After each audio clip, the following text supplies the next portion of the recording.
अस्सलाम वालेकुम सामीन। 25 सफ़र मुज़फ़्फ़र की तारीख़ शुरू हो चुकी है। 19 अगस्त है। ख़बर का उन्वान है बंदे के उस्ताद हज़रत मौलाना अक़ीलुर रहमान साहब दामत बरकातुहुल आलिया।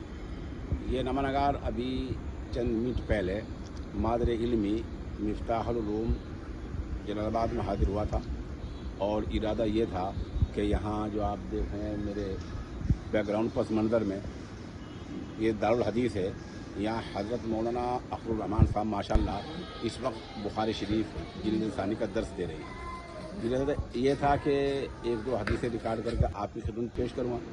आज मैं हज़रत से मुलाकात की, ये वीडियो आप बराबर में देख सकते हैं। हज़रत वाला आप मिल रहे हैं, मैं बातचीत कर रहा हूँ और आप माशाअल्लाह नमाज इशा की फारिग होकर अपने घर तशरीफ़ ले जा रहे हैं। हज़रत ने मुझे बताया कि आज खांसी का असर ज़्यादा है, इसलिए तवातुर के साथ बोल नहीं पाऊँगा। वैसे चलना फिरना जैसा आपने वीडियो में देखा, खड़े होकर नमाज़ पढ़ना, दुआ करना, ये तमाम चीज़ें माशाअल्लाह ठीक ठाक हैं।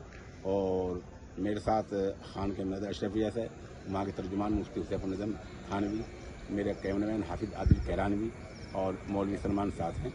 और हमारी कोशिश हो कि इंशाल्लाह हम अगले चंद दिनों में हज़रत वाला के ज़रिए दर्स दी गई 2-4 हदीसें आपकी खिदमत में पेश करेंगे।